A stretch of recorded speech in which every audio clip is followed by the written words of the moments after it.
Doctor لوکا کی انجیل کے 15ویں باب کی 20ویں تا 22ویں آیت کی ہم تلاوت کریں گے۔ آج کے لیے ہمارا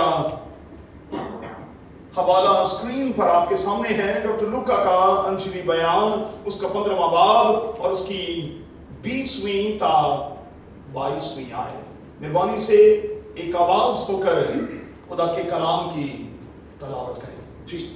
مسموم کر اپنے باپ کے پاس چلا، وہ ابھی دور ہی تھا کہ اسے دیکھ کر اس کے باپ کو ترس آیا اور دوڑ کر اس کو گلے لگا لیا اور چوما۔ بیٹے نے اس سے کہا، اے باپ، میں آسمان کا اور تیری نظر میں گنہگار ہوا، اب اس لائق ہی رہا کہ پھر تیرا بیٹا کہلاؤں۔ باپ نے اپنے نوکروں سے کہا، اچھے سے اچھا لباس سے ہٹاؤ اور اس کے ہاتھ میں انگوٹھی اور پاؤں میں جوتی پہناؤ۔ یہ خدا کا کلام ہے۔ خدا کے کلام کی تلاوت پر، بائبل مقدس کے اس عظیم حصے پر خدا ان کی برکت ہو۔ آمین۔ خدا کا شکر ہو۔ تشریف رکھیں۔ جس مضمون کے تحت ہم خدا کے کلام میں آج اترنے والے ہیں، وہ مضمون اسکرین پر آپ کے سامنے ہے۔ ایکسچینجڈ لائف، اردو زبان میں تبادلہ زندگی۔ اردو زبان میں تبادلہ زندگی یا زندہ رہنے کی حالت، یہ آج کا ہمارا مرکزی عنوان ہوگا، اور اسی عنوان کو لے کر ہم خدا کے کلام کے تلاوت کردہ حصے میں اتریں گے اور چند ایک باتیں خدا کے کلام میں سے لینے اور پھر سیکھنے کی کوشش کریں گے۔ چونکہ عید کا سیزن ہے، مجھے اندازہ تھا کہ آج چرچ میں اٹینڈنس جو ہے وہ کم ہوگی، لیکن ایک بڑی برکت میں آپ سے شیئر کرنا چاہتا ہوں۔ آج مجھے ملا کر ہم چرچ میں صرف 12 لوگ موجود ہیں۔ خداوند یسوع المسیح کے شاگردوں کی تعداد کتنی تھی؟ یاد رکھیے گا، خداوند یسوع مسیح بڑے بڑے مجموع میں کلام کیا کرتا تھا، لیکن جب اس نے کوئی خاص بات کرنی ہوتی تھی تو پھر وہ ان 12 کو الگ کر لیا کرتا تھا۔ تو آج خدا آپ 12 سے کوئی خاص بات کرنے والا ہے۔ آج آپ 12 کو اس عید سیزن میں سے نکال کر خدا اپنے گھر لایا ہے، اور آج وہ آپ سے کوئی خاص بات کرنا چاہتا ہے۔ تو 12 کا عدد جو ہے یہ بڑا مبارک عدد ہے۔ تو پھر آئیے پیغام سے پہلے اس عدد کے لیے اور اپنے 12 لوگوں کے خدا کے گھر میں موجود ہونے کے لیے تالیاں بجا کر خدا ہمارا مضمون ہے ایکسچینجڈ لائف، تبادلہ زندگی یا زندہ رہنے کی حالت۔ مصرف کی کہانی سے میں اور آپ بڑے اچھے سے واقف ہیں۔ اس کہانی کو ہم نے بچپن سے سنا ہے، سیکھا ہے، اور اس پر لاتعداد قسم کے پیغامات ہم خدا کے خادموں سے سن چکے ہیں، سیکھ چکے ہیں۔ اچھا، میں نے ایک نئے اینگل کے ساتھ، ایک نئے زاویے کے ساتھ جب اس کہانی کا مطالعہ کیا تو 3 چیزیں ابھر کر میرے سامنے آئیں، اور میں اس پیغام کے آغاز میں ان 3 چیزوں کو آج شام آپ سے شیئر کرنا چاہتا ہوں۔ میری دانست میں اس کہانی میں جو پہلی بڑی اور بنیادی چیز ہے وہ ہے ناقابل تصور معافی، یعنی ایسی معافی جس کا تصور نہ کیا جا سکے، ایسی معافی جس کا تصور دور دور تک موجود نہ ہو۔ اور اس حقیقت کو اس کہانی میں بڑی خوبصورتی کے ساتھ پیش کیا گیا ہے۔ दूसरी बात, इस कहानी में बेलगाम शफकत और मोहब्बत हमें दिखाई देती है। लफ्जों पर गौर करें, बेलगाम शफकत और मोहब्बत, यानी ऐसी मोहब्बत जिसको रोक ना लगाई जा सके, ऐसी मोहब्बत जो रुकने में कभी ना आए।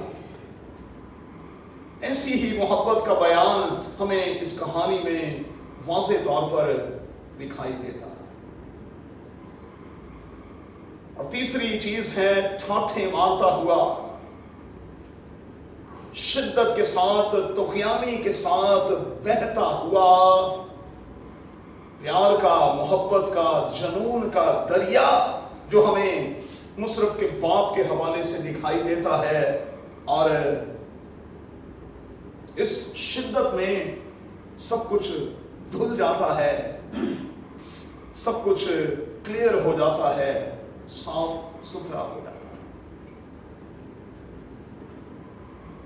कई बार शिद्दत की बारिश का होना भी बड़ा अच्छा होता है। चूंकि कराची में खून खराबा बड़ा हुआ, इसलिए पिछले कुछ अरसे से जब से कराची में शिद्दत की बारिशें होती हैं, तो मैं अक्सर ये कहता हूं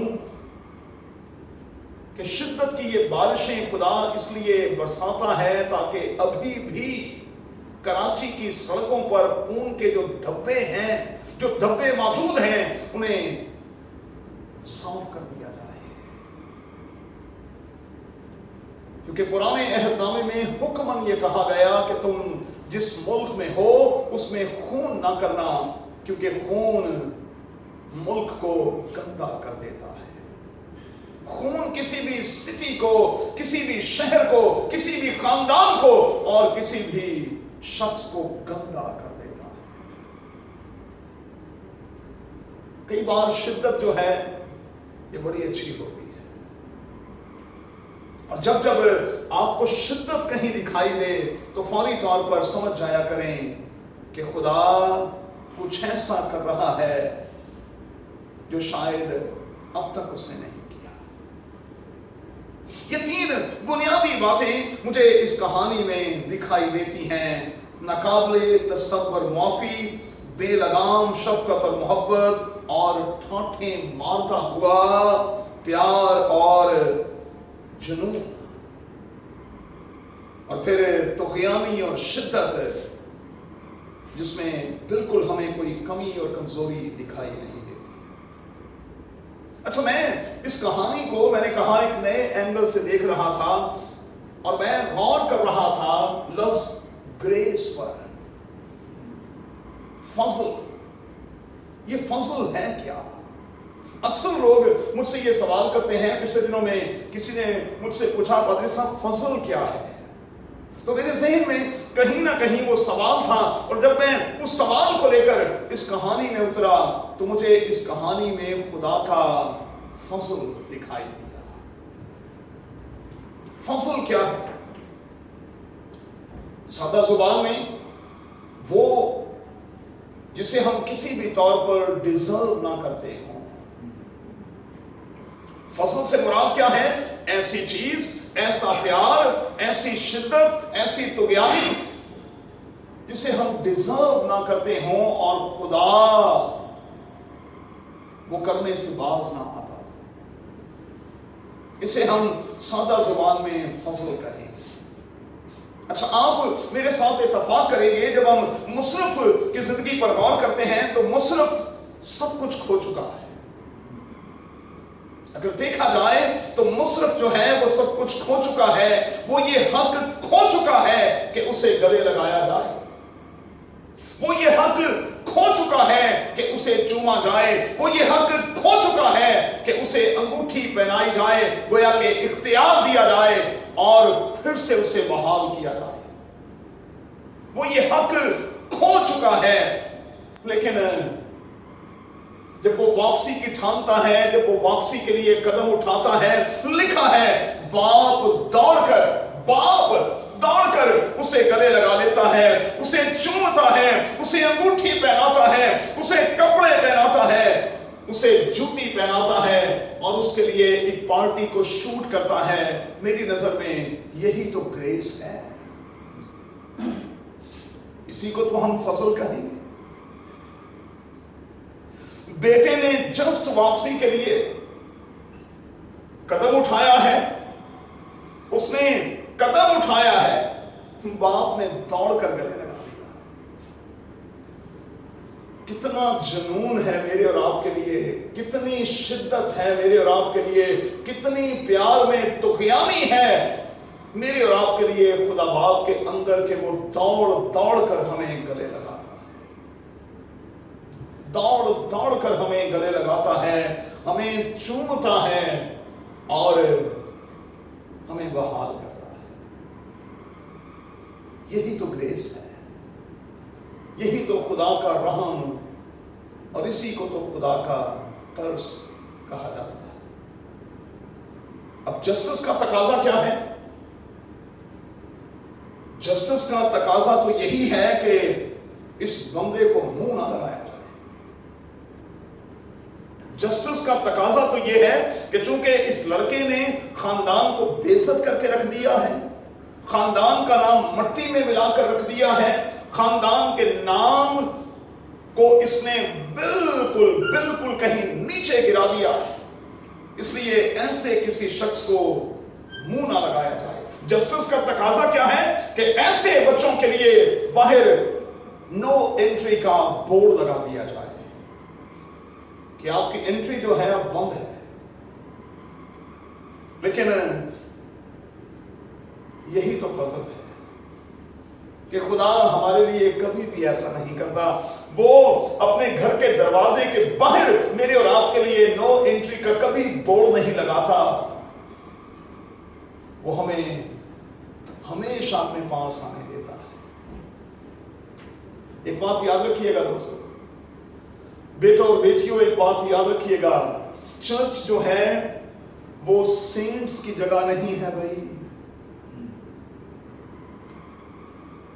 ये सेंट्स का डेरा नहीं है, ये एक ऐसी जगह है जहां सिनर्स आते हैं और एक नया जीवन पाकर फिर खुदावन में लौट जाते हैं। तो चर्च जो है ये सेंट्स के लिए नहीं, चर्च जो है ये गुनाहगारों के लिए है। इसीलिए हमें चर्च में किसी को हकीर नहीं जानना और वो फरीसी नहीं बनना जो उंगली खड़ी करके कह रहा है मैं इसके जैसे नहीं हूं, मैं इसके जैसे जालिम नहीं हूं, मैं इसके जैसे बेइंसाफ नहीं हूं, मैं इसके जैसे नहीं हूं, मैं तो हफ्ते में 2 बार रोजा भी रखता हूं, अपनी सारी आमदनी पर दैयक की भी देता हूं, मैं इसके जैसे नहीं हूं। चर्च सेंट्स की जगह नहीं है, ये सिनर्स की जगह है जहां गुनहगार आते हैं और छाती पीट पीट कर कहते हैं ऐ खुदावंद मुझ गुनहगार पर रहम कर। और खुदा जब उन पर रहम करता है, तरस खाता है, तो फिर वो यहां से नए होकर लौटते हैं, नए होकर। इसी को तो फजल कहते हैं, यही तो फजल है। इंसानी ये कमजोरी है कि हम दूसरों के लिए जल्दी के साथ जज बन जाते हैं और जब अपनी बारी आती है शाहनवाज तो हम वकालत पर उतर आते हैं, फिर हम दलीलें देना शुरू कर देते हैं। और नहीं भाई जी देखो मेरा मतलब ये नहीं सी, वो मेरे मतलब को समझे ही नहीं है, मेरी बात को समझे ही नहीं। पादरी साहब उन्होंने मेरी बात को उल्टा रंग दे दिया है। हम अपने लिए वकालत पर उतर आते हैं, लेकिन जब दूसरों का मामला हो तो हम जल्दी के साथ जज बन जाते हैं। अच्छा, एक और एंगल से मैंने इस कहानी पर गौर किया। इस कहानी में ये लिखा है कि अभी थोड़े दिन ही ना गुजरे थे, सारा माल मता लेकर वो बाप के घर से निकला, बाप के घर से दूर चला गया, बाप की शफकत से दूर चला गया। और लिखा है कि अभी थोड़े ही दिन ना गुजरे थे कि वो बदहाल हो गया।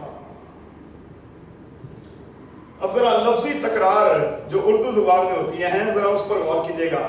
ایک طرف ہے خوشحال اور دوسری طرف ہے بدحال.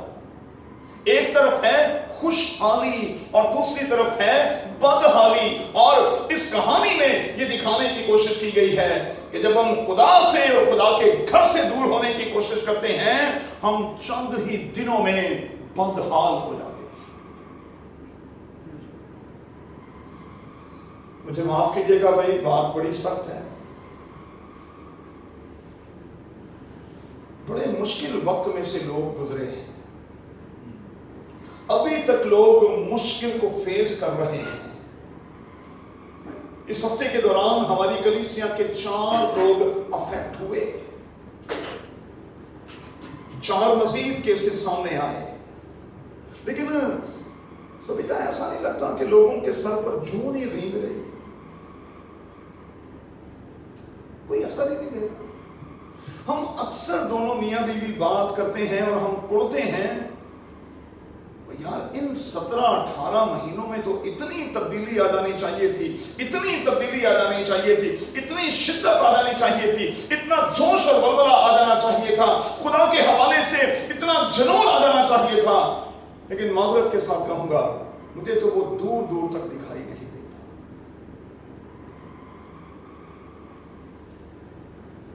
لوگ اثر ہی نہیں لے رہے.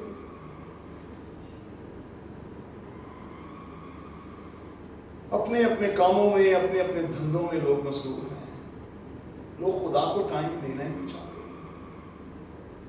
خدا کے گھر میں آنا ہی نہیں چاہتے. اور میں آج گریفن کے لیے ضرور شکر گزاری کروں گا جس نے کل بھی ہمارے ساتھ عبادت کی اور آج بھی ہمارے ساتھ کوئی عبادت میں موجود ہے. گریفن بیل ہے. پاکستان پوسٹ میں بڑی زبردست پوزیشن ہے، آفیسر ہے، بہت اچھی جاب ہے، خدا نے بلیس کیا ہوا ہے.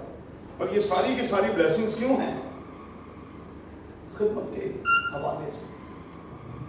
جب ہم خداوند کی خدمت کرتے ہیں تو پھر خداوند اس کے خزانے میں ہمیں بہت کچھ دیتا ہے. خدا دی ساری نعمتاں دی بے قدری دینا کر. اپنے گھر جا کر نا، آج جو لوگ چرچ نہیں آ رہے، اپنے گھر جا کر نا وہ لوگ جو چرچ نہیں آ رہے ان کو فون کر کے ہلائیں اور گا کر یہ کہیں خدا دی ساری نعمتاں دی بے قدری تے نہ کر.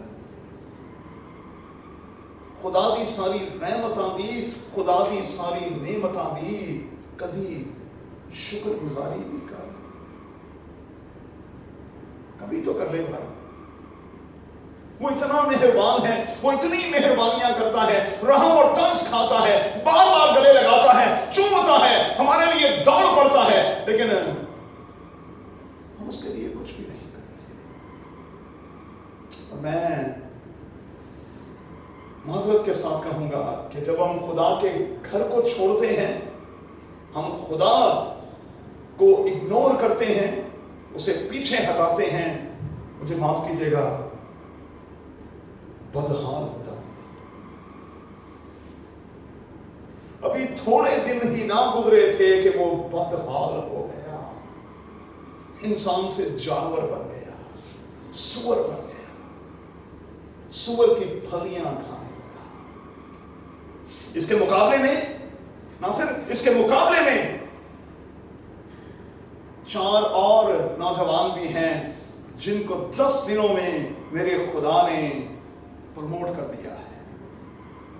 ایک کا نام دانیل ہے، ایک کا نام صدرک، میشک اور عبدالنجو ہے. اور یہ وہ نوجوان ہیں جنہوں نے خدا کے گھر کو نہیں چھوڑا، جنہوں نے خدا کے آستانے کو نہیں چھوڑا، جنہوں نے خدا کی طرف منہ کر کے دعا کرنا نہیں چھوڑا. 10 دن میں، بائبل میں لکھا ہوا ہے 10 دن میں خدا نے پروموٹ کر دیا. لوگوں صدیاں جو پروموشن نہیں لگتی، سال لوگ نوکریاں کرتے ہیں، لوگ پروموٹ نہیں ہوتے. یہ نوجوان 10 دن میں پروموٹ ہوئے. لیکن کیوں ہوئے؟ اس لیے کہ وہ خدا کے ساتھ سنسیئر تھے. تو پھر اسی لفظ پر ہوں میں، खुदा के घर के और खुदा के पास रहेंगे तो खुशहाल रहेंगे, प्रमोट होंगे। और अगर हम खुदा से दूर होंगे, खुदा के घर से दूर होंगे, तो मैं माजरत के साथ तीसरी बार कहने लगा हूं, बदहाल हो जाएंगे, बदहाली से बचेंगे। ये बहुत बुरी चीज है, बहुत बुरी चीज।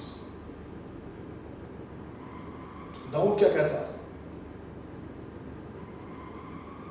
मैं बच्चा सा हुण बुढ़ा हां, पर नस्ल साधक दी ना कदी देखी है लाचार ते टक्कर मांगती भी।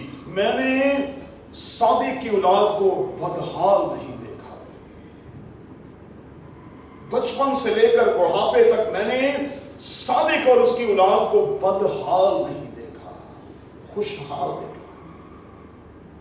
तो फिर मैं आज हाथ जोड़कर कहूंगा, अगर आप सदा खुशहाल रहना चाहते हैं तो फिर खुदा के आस्थाने पर आ जाया करें, खुदा के घर आ जाया करें, क्योंकि बरकतें यहां रखी हुई हैं, यहां रखी।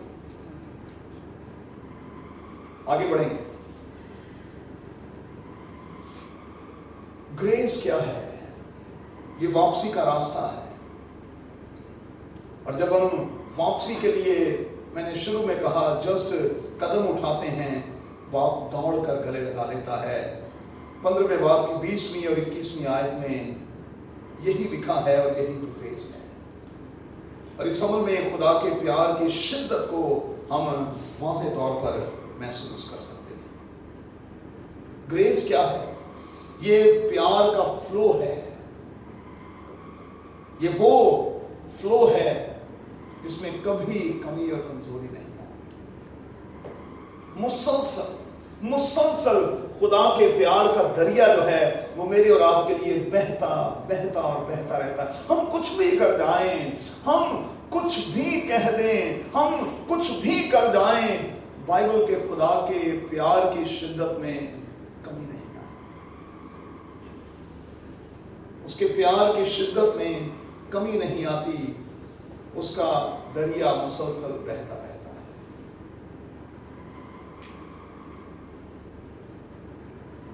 भाई सुभाष गिल ने एक बड़ा अच्छा सा गीत गाया था, बहता दरिया यस्सु मेरा है, आ इसमें तू डूब जा, अपने जीवन की सारी कड़वाहट को मिटा। जिंदगी की सारी कड़वाहट अगर आपने मिटानी है तो फिर आपको यस्सु में डुबकी लगानी होगी, इस प्यार के दरिया में डुबकी लगानी होगी। और ज़बूर 1 की रोशनी में यह कहा गया है कि जो इस दरिया के पास अपने आप को रखेगा वो कभी मुरझाएगा नहीं, बदहाल नहीं होगा, सरसब्ज शादाब और खुशहाल होगा। उस पर ड्राइनेस जो है वो कभी नहीं आएगी, वो खुश्क नहीं होगा, उस पर खुश्क साली नहीं आएगी, बल्कि वो हमेशा सरसब्ज और शादाब रहेगा। तो फिर क्या करें? 2 काम करें आज। पहला, खुदा के प्यार को, उसके रहम और तरस को हकीर ना जाने दें, उसकी बेकदरी ना करें। प्लीज प्लीज खुदा के प्यार, खुदा के रहम और तरस को हकीर ना जाने। डोर जो है वो ढीली छोड़ी हुई है, इसे हकीर ना जाने। जरा तुणक मारी ना ते पेचा कट जाना है, ते साड़ी गुड्डी लभनी भी नहीं, फिर पता भी नहीं लगना कि किन्ने किन्ने लुट ले। अगर हम लुटे जाने से बचना चाहते हैं तो फिर इस ढीली डोर की कदर करेंगे। और आज के लिए दूसरी बात है, लौट आए खुदा के पास वापस। आज जब ये पैगाम थोड़ी देर के बाद हम वायरल कर देंगे, काश के हमारी कलीसिया का जो बेटा और बेटी इस पैगाम को बाद में सुने, एक मीठे एहसास के साथ वो खुदा के घर वापस आ जाए। आज मैंने बहुत सारे गीत कोट किए हैं क्योंकि मेरे नोट्स पर गीत ही गीत थे। तो आखिरी गीत मेरे नोट्स पर भाई अर्नेस्ट मल का है, बड़ा मैंने इसे कराची में गाया। दुनिया की भीड़ में क्यों खो रहा, मिलेगा कुछ भी ना फल जो बो रहा, तू आजा घर लौट आ बेटे घर लौट आ। बाइबल का खुदा चाहता है कि लौट आए। और मैं आपको यकीन दिलाता हूं, और जितने लोग बाद में इस पैगाम को सुनेंगे, मैं हाथ जोड़कर उनसे कहूंगा, आप जरा खुदा के घर वापस तो आए। मैं आपको यकीन दिलाता हूं 18 महीने से धोने मेरे रब ने तोड़ छड़ देने। जरा आओ तो सही, आप वापस तो आए। ये 18 महीने तो कोई चीज ही नहीं है मेरे खुदावन के सामने। आप कहते हैं जिसमें हमने सफर किया है रुपए पैसे के हवाले से, खानदानी तौर पर, किसी और तरह से, किसी और, अरे आए तो सही आप खुदा के आस्थाने पर, खुदा के घर पर आए तो सही। ये धोने ना तो छड़े मैनू फड़ ले, आप आए तो सही। ये कहानी क्या सिखाती है? आज के लिए आखिरी और बड़ी बात, ये कहानी सिखाती है बरकतों तक फिर हमारी रसाई हो सकती है, लेकिन हमें सिर्फ एक काम करना है, और वो काम क्या है? जस्ट वापसी के लिए कदम उठाना है। जस्ट वापसी के लिए कदम उठाना है। क्या हम तैयार हैं? आइए दुआ करें। तेरे खुदा, हम तेरे कलाम की गहरी और प्यारी बातों के लिए हम तेरा शुक्र, तेरे नाम की तारीफ करते हैं और इकरार करते हैं कि तेरे कलाम के तराजू में जब जब तोले गए हैं हम बहुत कम निकले हैं। हमें मुआफ कर खुदावंद, हम पर रहम कर।